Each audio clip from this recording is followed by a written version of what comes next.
Hello. Hello.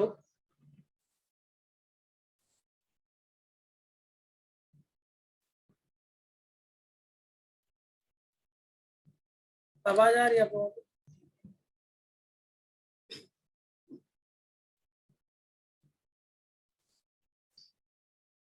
Hello. Hello, हाँ sir, आवाज आ रही है आपकी। ओके।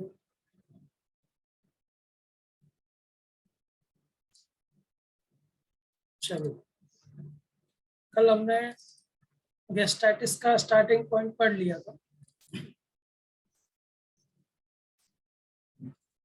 कोई क्वेश्चन है वहां से तो पूछ सकते हैं आप लोग,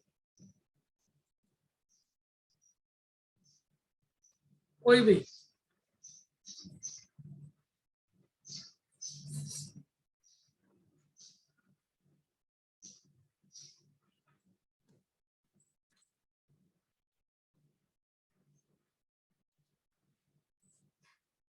हेलो, किसी को पूछना है?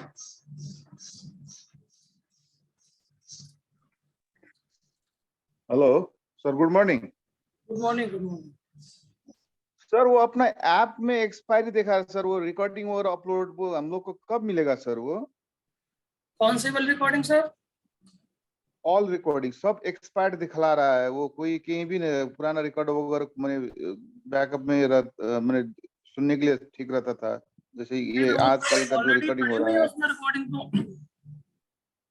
ना सर, हमारा ऐप में सब एक्सपायर्ड दिखला रहा है। कितना दिन के लिए हम लोग आपका एक्सेस एक्सपायर हो गया रहेगा है, उस कोई पे? बात नहीं, कोई बात नहीं। आप मुझे नंबर और मेल आईडी व्हाट्सएप कर दीजिएगा, स्टार्ट हो जाएगी। जी सर, वो कितना दिन के लिए एक्सेस रहेगा सर हम लोग को? वो तो लाइफ लॉन्ग रहेगा सब। वही तो। क्लास चल रही है अब तक। जैसे ही आप वही तो क्लास, अब। फिर हाँ। वो रिन्यू करना पड़ता है। अगली क्लास में भी आप एंटर हो सकते हैं, ऐसा रहता अच्छा अच्छा, रिक्वेस्ट मैंने वो ठीक है, उसी से सर को बेल करते रहेंगे।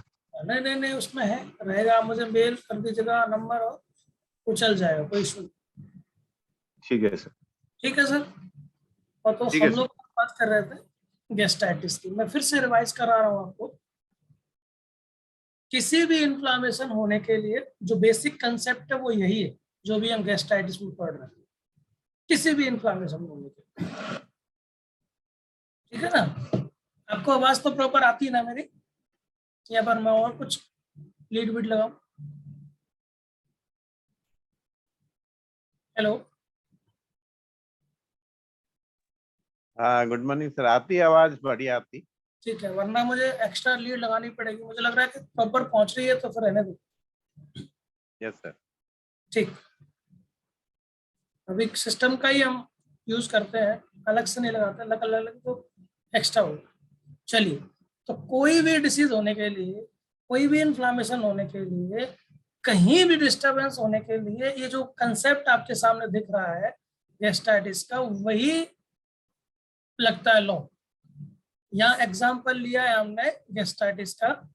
एक तरफ रखा है हमने इन्फेक्शियस एजेंट्स, और एक तरफ रखा है हमारा प्रोटेक्टिव फिनोमिना।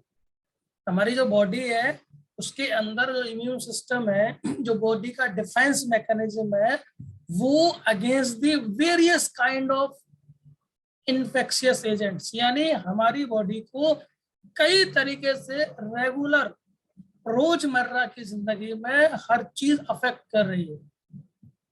तो ऐसा तो नहीं होता कि अगर हमारे पास सिस्टम नहीं होता प्रोटेक्शन का, तो हम घड़ी घड़ी बीमार हो जाते हैं। क्योंकि हम घर से निकलते हैं और अपने ऑफिस तक जाते हैं, क्लिनिक तक जाते हैं, बाजार जाते हैं, तो हजारों लाखों बैक्टीरिया, वायरस, बहुत सारी चीजें आपको अफेक्ट करती हैं। तो आप उससे अपने आप को बचाते कैसे हैं, आपको मालूम नहीं चलता। हमारे साथ बॉडी के एक डिफेंस मैकेनिज्म काम कर रहा है, जो आपको बचाता है। ठीक है। जैसे ही वो बैलेंस हमारा डगमगा जाएगा, इन्फेक्शियस एजेंट्स की पावर हमारे प्रोटेक्टिव फिनोमेना से, हमारे प्रोटेक्टिव सिस्टम से जिस दिन ज्यादा हो जाएगी, ये जो रेशो है, जो रेशो आप देख पा रहे हैं, है ना? ये रेशो अभी बैलेंस में है। देख पा रहे हैं आप? ये जो दिख रहा है पिक्चर आपको, ये बैलेंस। और ये जो पिक्चर दिख रही है आपको, ये बैलेंस नहीं है, इसमें इसका पलड़ा भारी हो गया है और इसका पलड़ा भारी नहीं हुआ है। तो जब तक हमारी बैलेंस है लाइफ, तब तक तो हम हेल्दी में चलते रहेंगे, हमारी बॉडी अपने आप में मेंटेनेंस करती रहेगी। जैसे ही ये सिस्टम ब्रेक हो जाएगा, बैलेंस ब्रेक हो जाएगा, उस दिन हम डिसीज में आ जाएंगे। तो इसको मैनेज करने के लिए आपके पास ढेर सारे रास्ते हैं, ढेर सारे रास्ते। मेडिसिन सिर्फ वो नहीं होती जो हम पढ़ते हैं, यानी जो मटेरिया मेडिका में है वही सिर्फ मेडिसिन नहीं है, ध्यान रखना।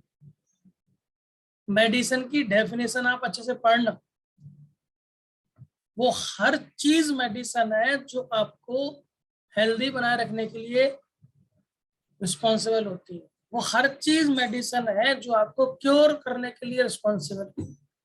वो मेडिकेशन हो सकता है, वो फूड हो सकता है, वो किसी की एडवाइस हो सकती है, वो काउंसलिंग हो सकती है, वो इन्वायरमेंट हो सकता है, वो कुछ भी हो सकता है। ईच एंड एवरी पार्टिकल्स या एजेंट्स जो हमें हेल्दी रखने में हमारा सपोर्ट करे, वो सब मेडिसिन में आता है। ठीक है ना? तो सबसे पहले हमें हेल्थ की डेफिनेशन आनी चाहिए, फिर डिसीज की आनी चाहिए, फिर मेडिसिन की आनी चाहिए। ड्रग की, रेमेडी की तो बात अलग है, चूंकि हम सब पढ़ चुके हैं सब चीजें, पर इन चीजों में बारीकी से आपको पता होना चाहिए, तभी आप चीजों को बारीक समझ पाएंगे कि हम एक्चुअली में बात किस चीज की कर रहे हैं। क्लियर? यहाँ तक मैंने बताया, आपको क्लियर होना चाहिए मेरे हिसाब से। अब कंसेप्ट डिसीज का, बैलेंस, बैलेंस है तो लाइफ। हम लोग रोजमर्रा की जिंदगी में अपनी बाउंड्रीज तोड़ देते हैं, है ना, और हमको लगता है कि हम बहुत पढ़े लिखे, बहुत ज्यादा समझदार हैं, तो पुरानी चीजें सब बेकार है। बस वही हमारा वहम है, वही हमारा अहम है, वही हमें गर्व की तरफ लेके जाता है। ठीक हमारे लिए क्या चीज ठीक है, हमें वो चीज चुनना पड़ेगी और उसी पे काम करना पड़ेगा। मैक्सिमम लोग हम में से गलती क्या कर जाते हैं, वो होड़ करने लग जाते हैं, एक दूसरे की होड़ करने लग जाते हैं, और हम वो रास्ते पे चल पड़ते हैं जिस रास्ते पे हम कंफर्ट नहीं,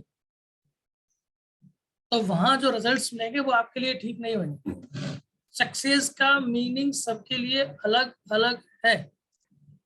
मैंने कल भी एग्जांपल दिया था, सक्सेस की मीनिंग सबके लिए अलग अलग है। ठीक ऐसे ही हमारी लाइफ, सेम हमारी क्लिनिक है। कई लोग चाहते हैं मेरी क्लिनिक 50% पर डे आए, कई चाहते हैं भाई 5 ही आए पर सॉलिड हो, कई चाहते हैं 500 होना चाहिए। तो सबके लिए सक्सेस की मीनिंग अलग अलग है। इसीलिए आप दूसरों की तुलना अपने से ना करें, अपने आप को देखें, मुझे क्या चीज चाहिए, जो मुझे मिल रहा है मैं सक्सेस हूँ, बात खत्म। कोई मुझे और नहीं बताने आएगा कि मैं सक्सेस हूँ क्यों नहीं, ये तो आपको फील करना पड़ेगा। जो मुझे चाहिए था वो मुझे मिल रहा है, बात खत्म। सक्सेस का मीनिंग ही तो ये होता है, जो हमें चाहिए वो हमें मिल रहा है, हम सक्सेस है। जो हमें चाहिए वो नहीं मिल रहा, फेलुअर है। इस बात का डिसाइड कौन करेगा? हम खुद करेंगे, क्योंकि हमें क्या चाहिए किसी को क्या पता, हमको पता है। बैलेंस, आगे चलें। कल हमने ये पढ़ लिया था, अब हम बात करते हैं टाइप की। एक्यूट गैस्ट्राइटिस और क्रोनिक गैस्ट्राइटिस लगभग लगभग सेम है, बस फीचर अलग हो जाएंगे। ये सब सेकेंड ईयर का पार्ट है। अगर आप एक्यूट इन्फ्लामेशन की डेफिनेशन पढ़ेंगे तो वहां स्पष्ट लिखा हुआ है, वो इन्फ्लामेशन, वो डिसीज, वो डिसऑर्डर जो सडन हुआ हो, शॉर्ट ड्यूरेशन के लिए हुआ हो, और यूजुअली जनरली उस इन्फ्लामेशन में या उस डिसऑर्डर में जो रिकवरी है कंप्लीट हो जाती है यूजुअली। हालांकि कई एक्यूट इन्फ्लामेशन ऐसे हैं जो रिकवरी नहीं करते, डेथ तक करा देते, वो एक्सेप्शनल है। ठीक, तो एक्यूट में बात करें, acute refer to short term inflammation, यहाँ हम शॉर्ट में बात करेंगे, कम समय के लिए होगा और यूजुअली क्योर हो जाएगा। Acute refer to neutrophilic infiltration, neutrophils जो हम पढ़ते हैं सेल्स के बारे में, तो as acute mucosal inflammatory process with neutrophilic infiltrate, यानी न्यूट्रोफिल्स वहां जाएंगी। दैट इज यूजुअली ट्रांजिएंट, यानी कम समय के लिए, there may be hemorrhage into the mucosa or sludging of the mucosa. Severe erosion form is important causes of severe GI bleeding. इनको अभी मत पढ़िए क्योंकि आप डिस्टर्ब हो जाएंगे। इतना रखिए, समझिए कि वो इन्फ्लामेशन जो शॉर्ट टाइम के लिए हो, शॉर्ट ड्यूरेशन के लिए हो और जनरली रिकवरी पूरी हो जाए, वो कहलाता है हमारा एक्यूट।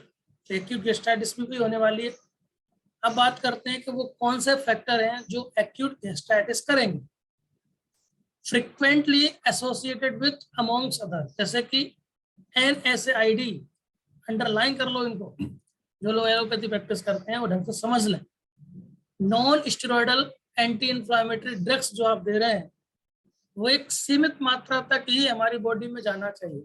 जैसे ही ओवरडोज जाएगा वो हमारी बॉडी में कई तरह के डिसऑर्डर लाने के लिए रिस्पॉन्सिबल होगा। आप जितनी भी डिसीज पढ़ेंगे, मैक्सिमम डिसीज, जितनी भी मैक्सिमम डिसीज में आपको ये फैक्टर मिल जाएगा, मैक्सिमम डिसीज में। NSAID, चाहे वो आप GIT की डिसऑर्डर पढ़ लें, चाहे आप किडनी का पढ़ लें, चाहे आप कुछ और पढ़ लें, NSAID आपको मिलेगा। मगर ये वर्ड याद रखना, हैवी यूज। जैसे कि जो घरों में कॉमनली यूज होती है एस्प्रिन, एस्प्रिन सब जानते हैं।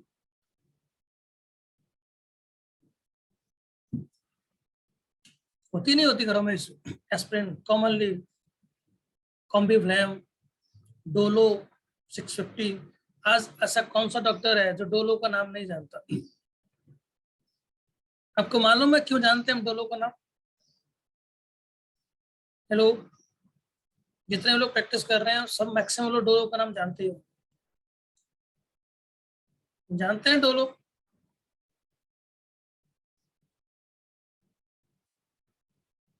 आजकल सबसे ज्यादा चल रही डोलो। पेन किलर है सर, पेन किलर है। एक मालूम है इसने 1000 करोड़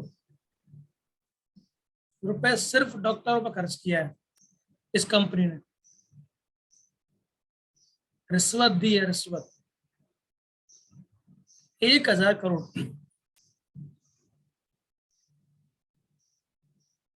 किस बात के लिए? किसी को ट्रिप दे दी, इतने बॉक्स निकाल दो, किसी को गिफ्ट दे दिए, किसी को फ्रिज, किसी को टीवी, किसी को कुछ, किसी को कुछ, बस आप तो निकालो। जब आपके सामने ऐसी कंडीशन आती है तो आजकल तो मैक्सिमम लोग लालची हो गए, बोले अच्छा तो है, मैं चलाना तो है ही कोई ना कोई एंटी इंफ्लेमेटरी, पेन किलर या जो भी है, तो यही चला देंगे। इसमें तो एक्स्ट्रा भी मिल रहा है, परसेंट तो हमें मिल ही रहा है, प्लस गिफ्ट और मिल रहे हैं। 1000 रुपए, 1000 करोड़ उसने इन्वेस्ट किया है सिर्फ अपने गिफ्ट में, डॉक्टरों में।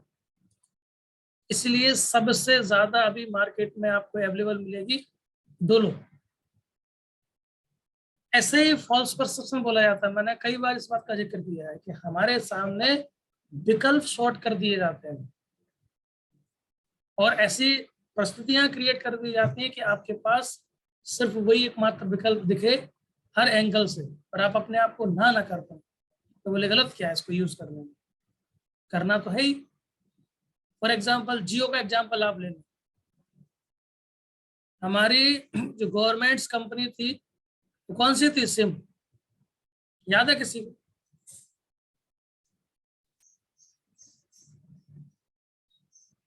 किसने खत्म किया इसको? इसका अस्तित्व मिटा दिया।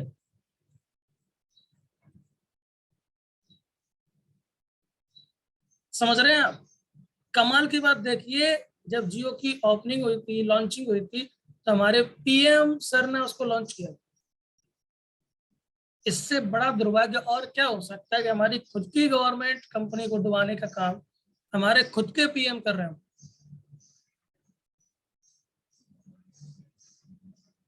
हमारी गवर्नमेंट ने लोन दे दिया जियो को, हमारी गवर्नमेंट लॉन्च कर रही है और हमारी ही गवर्नमेंट की कंपनी डूब रही है उस चीज से जिसको हम लॉन्च कर रहे हैं।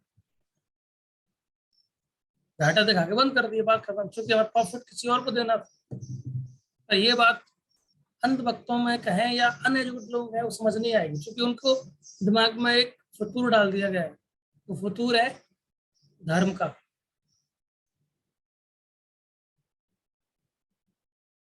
किसी बहुत अच्छे राइटर ने एक बात लिखी है, इंसान को सबसे मजबूत बनाने का कोई रास्ता है, सबसे अच्छा रास्ता है, तो वो है शिक्षा, एजुकेशन। सबसे मजबूत, सबसे आसान रास्ता है मजबूत बनाने का। और सबसे डरपोक, सबसे कायर और सबसे बेवकूफ बनाने का अगर कोई आसान रास्ता है तो वो है धर्म। इसके थ्रू से आराम से बेवकूफ बनाया जा सकता है अच्छे से अच्छे पढ़े लिखे लोगों को भी। ये बात कुछ सच बात है। जैसे ही आपके माइंड में धर्म की परत चढ़ा दी जाएगी ना, तो आप अंधे हो जाते हैं, क्योंकि वहां माना की चलता है, कोई है तो है नहीं पूछने के लिए। बोले साहब ऐसा चाहता है ईश्वर, तो बोले ठीक है वैसा ही करेंगे। बोले ऐसा करने से आपको ये मिलने वाला है, ठीक है हम भी कल से ऐसा ही करेंगे। ऐसा करने से आपको हूर मिलने वाली है, आपको जन्नत मिलने वाली है, आपको दोजख मिलने वाली है। ऊपर किसने देखा है? मरने के बाद इंसान बता नहीं सकता, जिंदा उधर जा नहीं सकता, तो बताया किसने ऊपर क्या है? सिर्फ हाइपोथेसिस चल रही है ना आपके माइंड में, हमें बता दिया गया और हम बिलीव करते चले जा रहे हैं कि ऊपर ये है, ऊपर ये है। बताया किसने? हाइपोथेसिस के लिए सारी चीजें चल रही हैं, पर हमें उसके बेस पे चाहे हम अच्छे रास्ते पे ढकेल दें कोई लोग, चाहे उसका इस्तेमाल करके गलत रास्ते पे ढकेल दें, पर हम इजिली बेवकूफ बन जाते हैं, क्योंकि उसका कोई प्रैक्टिकल नहीं मिलेगा। वहां हम इजिली डर जाते हैं। तो इसलिए प्रॉपर चीजों को समझें। आप डॉक्टर्स हैं, समाज के अभिन्न अंग हैं, आपको आगे जाके स्प्रेड करना है लोगों के अंदर अच्छी चीजों को। तो यहाँ बैलेंस जरूरी है। हैवी NSAID, ठीक, घरों में रूटीनली महिला यूज करती है एस्पिरिन को, डोलो को, ना डिस्प्रिन, उसमें बहुत ही है। एल्कोहल कंजप्शन, एल्कोहल कंजप्शन गलत नहीं है, बट ये वर्ड याद रखो, एक्सेसिव, ये एक्सेसिव वर्ड लग रहा है यहाँ पे। हालांकि किसी किसी पर्टिकुलर रिलीजियस में इसका नाम भी हराम है ना। अब वो उसके रीजन उस जमाने में अलग रहे होंगे, इसमें हम लोग नहीं जाना चाहते। अगर हम एजुकेशनली बात करें तो लिटिल अमाउंट में इसका कोई लॉस नहीं alcohol, according to medical science. किसी रिलीजियस की वजह से नहीं बोल रहा हूं मैं। अगर एक्सेसिवली इसको आप यूज करते हैं तो आपकी गैस्ट्रिक वीक हो जाएगी। ठीक, तो एक्सेसिवली एल्कोहल कंजप्शन हुआ तो, एक्सेसिवली NSAID यूज की तो, एक्सेसिवली स्मोकिंग की तो, हर जगह हैवी लगा हुआ, ध्यान रखना। सिर्फ नाम नहीं लगा है, सीवियर लगा हुआ। स्ट्रेस, ट्रोमा, बर्न, स्टीमिया, ये वो सारे कारण हैं जिसमें आपको एक्यूट गैस्ट्राइटिस होने के चांसेस ज्यादा हैं। कई बार आता है ना, देखना मरीज आता है, सर कल से पेट में बड़ा दर्द हो रहा है, वॉमिटिंग सी इच्छा हो रही है, एक आध वॉमिटिंग तो हो ही गई, क्या खाया आपने? हमारा पहला क्वेश्चन यही होता है, अरे सर मैंने तो कुछ नहीं खाया, मैं तो घर खाना खाया। तो आप बड़े टेंशन में आते हैं, कुछ खाया नहीं है, इसको गैस्ट्राइटिस कैसे हो गई?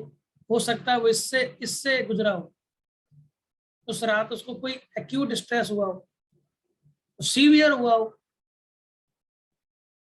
तो एक्यूट स्ट्रेस के कंडीशन में हमारा HCl इंक्रीज प्रोडक्शन हो जाता है, और उससे हमारा डिफेंस मैकेनिज्म कमजोर पड़ जाता है, तो हमको सडन बर्न हो जाएगी हमारी म्यूकोसा, गैस्ट्राइटिस लेके आए। कोई मेंटल ट्रोमा लग गया हो, उसको स्टीमिया हो गया हो, तो जरूरी नहीं है कि गैस्ट्रिक अल्सर बनने के लिए, गैस्ट्रिक इन्फ्लामेशन होने के लिए उसने कुछ गर्म ही खाया हो। क्योंकि हम कॉमनली पूछते हैं मरीज से, क्या कुछ खाया था? कहता नहीं साहब नहीं खाया था। तो इसके अलावा भी और सारे कारण हैं गैस्ट्राइटिस के, वो भी आपको आने चाहिए। इनमें से कोई कारण ऐसा है जो पूछना चाहते हैं आप, या सब क्लियर है? कोई भी?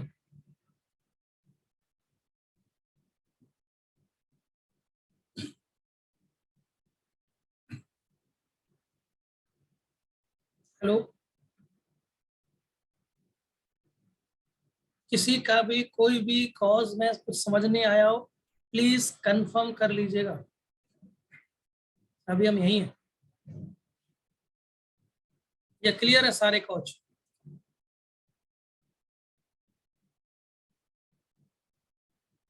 सभी से पूछ रहा हूं मैं, heavy smoking, alcohol, stress, trauma, burn, स्टीमिया, सिस्टमिक इन्फेक्शन, आइडियोपैथिक, ये सारे वो कॉज हैं जो गैस्ट्राइटिस कराने के लिए रिस्पॉन्सिबल होते हैं। एक और बात मैं जोड़ दूं, आप लोग भूल जाते हैं बार बार, कोई भी डिसीज सिंगल फैक्टर नहीं होती, कोई भी डिसीज सिंगल फैक्टर कभी नहीं होगी। यानी आप सोचें कि एक फैक्टर है वो डिसीज करा देगा, नहीं, हमेशा डिसीज मल्टी फैक्टोरियल होती है। कई सारे काम कर, फॉर एग्जांपल किसी ने 4 सिगरेट पी, 4 लोगों ने 4 सिगरेट पी, उनमें से किसी एक को हुआ, 3 को नहीं हुआ, तो कह सकते हैं कि सर ये क्या बात हुई, सिगरेट अगर कॉज करती है गैस्ट्राइटिस तो फिर सबको होता, मुझे क्यों हुआ। वहां समझाना पड़ेगा कि किसी भी डिसीज होने के लिए मल्टी फैक्टर काम कर रहे हैं, हो सकता है उसकी इम्यूनिटी अच्छी हो। शैलेश जी वीडियो बंद करिए।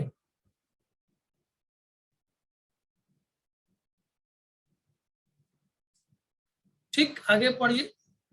अब अगर आप चाहते हैं कि एक एक चीज को हम ओपन करें तो ये बहुत लंबा हो जाएगा, मगर कोर्स में कभी लगेगा कि सर ये चीज कौन सी कैसे काम करेगी, NSAID के बारे में, ठीक, प्रोटेक्टिव म्यूकोजा को लेयर को इनहिबिट करती है, ये एक एग्जांपल दिया है, ठीक है, एक्टिविटी को रिड्यूस कर देगी, प्रोस्टाग्लैंडिन जो एक्टिविटी है, ठीक, ऐसे हर चीज अफेक्ट करती है। स्मोकिंग का भी यही हाल है, प्रमोट करती है गैस्ट्राइटिक अल्सर को, इंक्रीज करती है लाइकहुड ऑफ अल्सर कॉम्प्लिकेशन को। मैकेनिज्म क्या है इसका, हालांकि यहाँ पढ़ने का नहीं है, ये सब फर्स्ट ईयर और सेकेंड ईयर की बातें हैं। स्टिमुलेट करेगी गैस्ट्रिक एसिड सीक्रेशन को, इरिटेट करती है एसिड म्यूकोजा को, तो ये देखो एसिड सीक्रेशन बढ़ा देगी, वाइल्ड साल्ट रिफ्लेक्स को बढ़ा देगी, और अल्ट्रेशन कर देगी म्यूकोजल ब्लड फ्लो को। ये तो बढ़ाया उसने 3 चीजों को, और ये जो मेन चीज है डिक्रीज कर देगी म्यूकोजल सीक्रेशन को, जो मैं प्रोटेक्ट कर रहा है उसको कम कर दिया, यानी जो बैलेंस था उसको बिगाड़ दिया, रिड्यूस कर दिया प्रोस्टाग्लैंडिन को, डिक्रीज कर दिया पैंक्रियाटिक बाइकार्बोनेट सीक्रेशन को। अल्टीमेटली कोई भी फैक्टर हो जो हमारे प्रोटेक्टिव चीजें हैं उनको कम करता है, और जो हार्मफुल चीजें हैं उनको बढ़ाता है, ठीक है। ऐसे ही डाइट का है, स्ट्रेस का है, वो भी सब यही करते हैं। फॉर एग्जांपल फिजियोलॉजिकल स्ट्रेस देखे, डिक्रीज कर देगा म्यूकोजल ब्लड फ्लो को, हाइपोक्सिया लेके आएगा, म्यूकोजल लाइनिंग को degradation, ICU, sepsis, burn, trauma, ये सब कंडीशन है जहां हमें स्ट्रेस होता है। तो स्ट्रेस कैसे काम कर रहा है गैस्ट्राइटिस कराने के लिए, वो यहाँ एग्जांपल दिया हुआ है, बस इसको एग्जाम में मत लिख देना, एग्जाम में तो सिर्फ एग्जांपल लिखना है, स्ट्रेस, ट्रोमा, NSAID, हाइपोक्सिया, ये सब एग्जाम्पल देके छोड़ देना है, तो मैं आपको समझाने के लिए बता रहा हूँ बस, ठीक है। ये देखिए, ये अगर आपका प्रोटेक्टिव फिनोमेना अच्छा है तो कोई भी इंजुरियस एजेंट्स आपकी दीवार को तोड़ नहीं सकते। ये देखो प्रोटेक्टिव अच्छी दीवार है आपको, ये छोटे छोटे तीर है, यहाँ दीवार टूट गई, उलट गई है सीधा, बस यही है, सेम सेम हमारी कहानी है।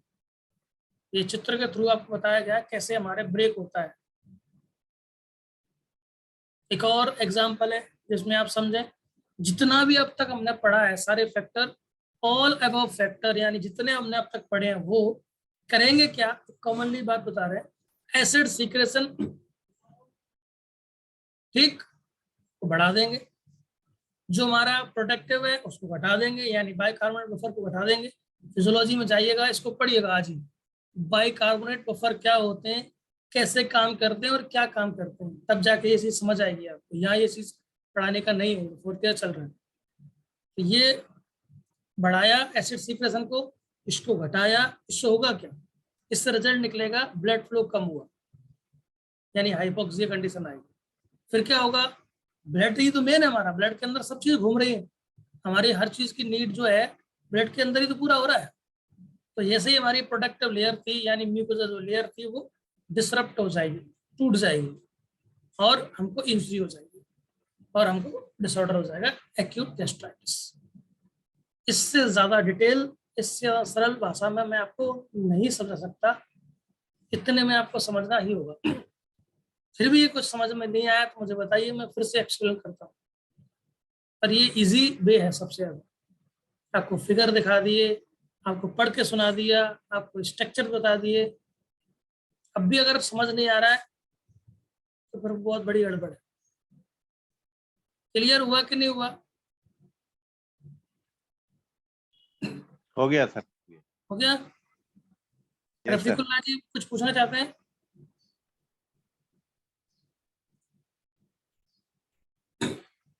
रफीकुल्ला जी।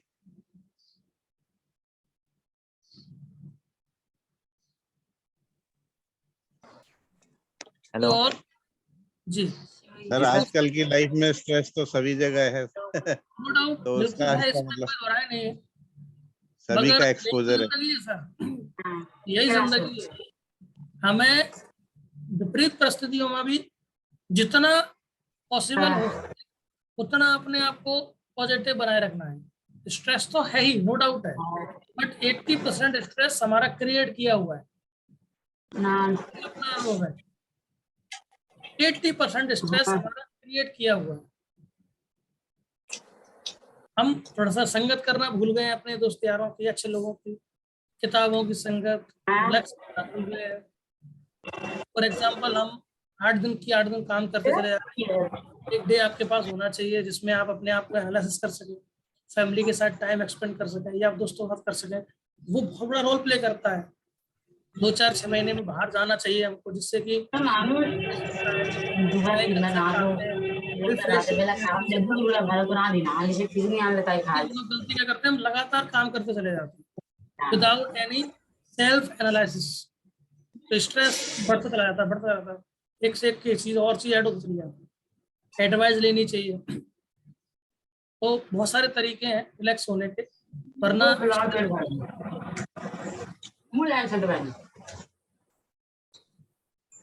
बिल्कुल है, स्ट्रेस सबकी लाइफ में, इसमें कोई दोहराई नहीं।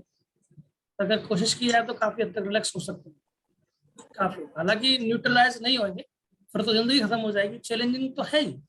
अगर आप तो प्रॉब्लम पार्ट ऑफ लाइफ, तो आपको दुख कम होगा, थैंक बस यू। इतना। फॉर एग्जाम्पल, कोई गर्ल्स या बॉयज जो यंग स्टेज में होते हैं, जनरली जब रिलेशनशिप में वो आते हैं तो उनको लगता है दुनिया की सबसे अच्छी चीज हमको मिल गई, इसके बाद हमें कुछ चाहिए नहीं, बस ये मिल गया, जन्नत नसीब हो गई। और दुनिया की सारी खुशी उस समय उसको लगती है। वो चीज चलता है महीने, 2 महीने, 4 महीने, बड़ी खुशनसीब जिंदगी कटती है उसकी। जैसे ही वो डिसरप्ट होते हैं, यानी टूटता उनका रिश्ता, तो उनको लगता है यार ये तो सब बेकार है, ये क्या कर दिया, ये तो बेवफा, ये वो धोखेबाज। जबकि वो भूल जाता है भाई कि ये पार्ट ऑफ लाइफ। अगर कोई जुड़ रहा है तो वो आपसे हटेगा भी। क्यों? क्योंकि जो शख्स 20 साल के माँ बाप को भूल के आपको जुड़ सकता है, उसको छुपा के आपसे मिल सकता है, तो आप क्या चीज है, किस खेत की मूली हैं आप? तो आपसे भी छुपा के वो कुछ और चीज कर सकता है।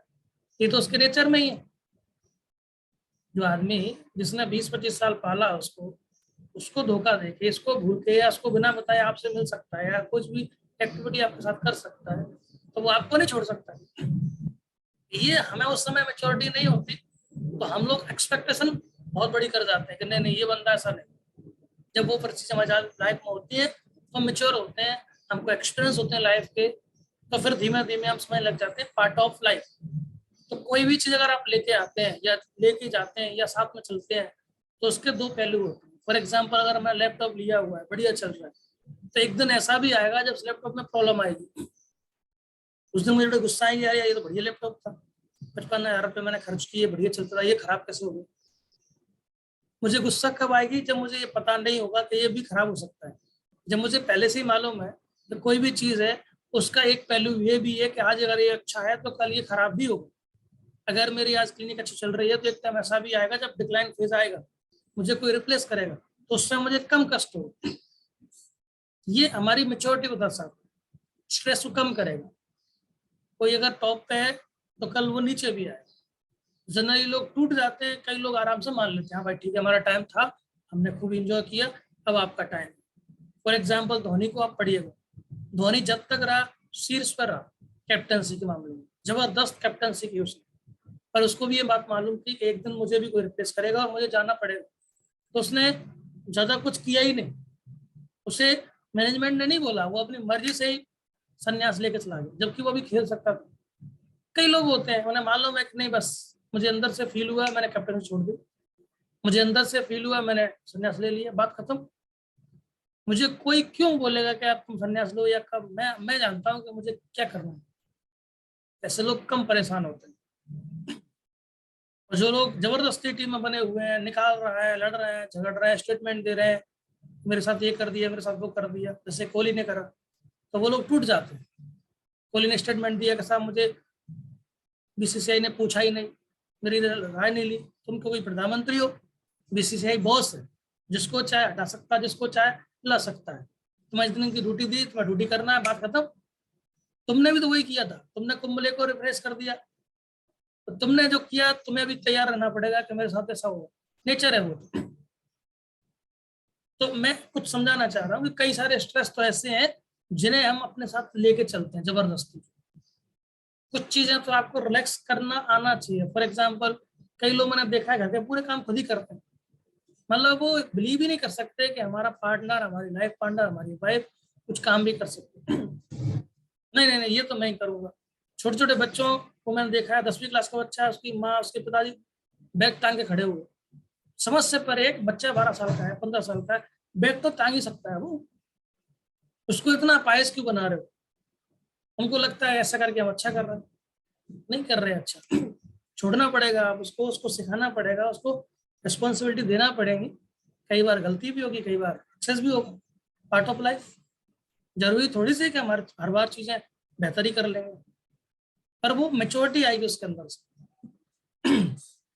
समझ रहे हो ना आप? तो स्ट्रेस नो डाउट है लाइफ में, सबकी में है, पर मैक्सिमम स्ट्रेस हमारा क्रिएट किया हुआ है। हम एक्सपेक्टेशन बहुत ज्यादा कर लेते हैं, उतना एफर्ट नहीं लगा पा रहे चीजों को, अपने आप की सेल्फ एनालिसिस नहीं कर पा रहे, उससे मैं डिसऑर्डर आता हूँ। ठीक, तो मे भी मैं कोशिश की आप लोगों तक पहुंचने की, डिसीज के साथ साथ हम मेंटली फिट भी रहे। ठीक है, स्टेज कौन कौन सी आती हैं ये हम आगे जाके पढ़ेंगे। एक्यूट एग्रेसिव हो सकती है, जहाँ पे एरोजन बन जाएंगे। सुपरफिशियल भी हो सकती है, जल्दी ठीक हो जाएगा।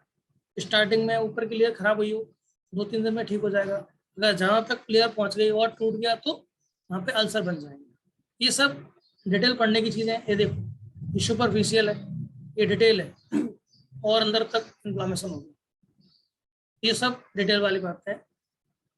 तो गैस्ट्राइटिस हमारा कंप्लीट है यहाँ पे, एक्यूट वाला। इसके जो फीचर आएंगे, क्लिनिकल फीचर, वो और देख लीजिएगा। एसिम्प्टोमेटिक हो सकता है, यानी बहुत कम हुआ हो। एपिगेस्ट्रिक पेन हो सकता है यहाँ पे, नोजिया, वोमिटिंग, हेमरेज, में तो कॉमन चीजें हैं जो आप लोग पढ़ते चले आ रहे हैं सेकेंड ईयर से। मेन चीज थी हमारी इटियोलॉजी, जो मैंने आपको डिटेल में पढ़ा दी। ठीक है, कॉम्प्लिकेशन में अगर जाते हैं तो मैलिग्नेंसी, हेमरेज और परफोरेशन यानी रप्चर हो सकता है। ये बहुत रेयर होता है, कॉमन नहीं होता। क्रॉनिक को हम नेक्स्ट टाइम पढ़ेंगे, आज हमने एक्यूट कंप्लीट कर लिया। कोई क्वेश्चन है तो पूछिए, वरना टाइम पूरा हमारा हो ही गया।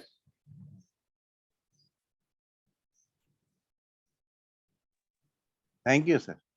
ओके, आई होप आप तक कुछ पहुंचाया होगा मैंने, उसको रिवाइज करिएगा, बार बार देखिएगा, चीजें कुछ हासिल जरूर हो जाएंगी। ठीक है, थैंक यू, गुड बाय।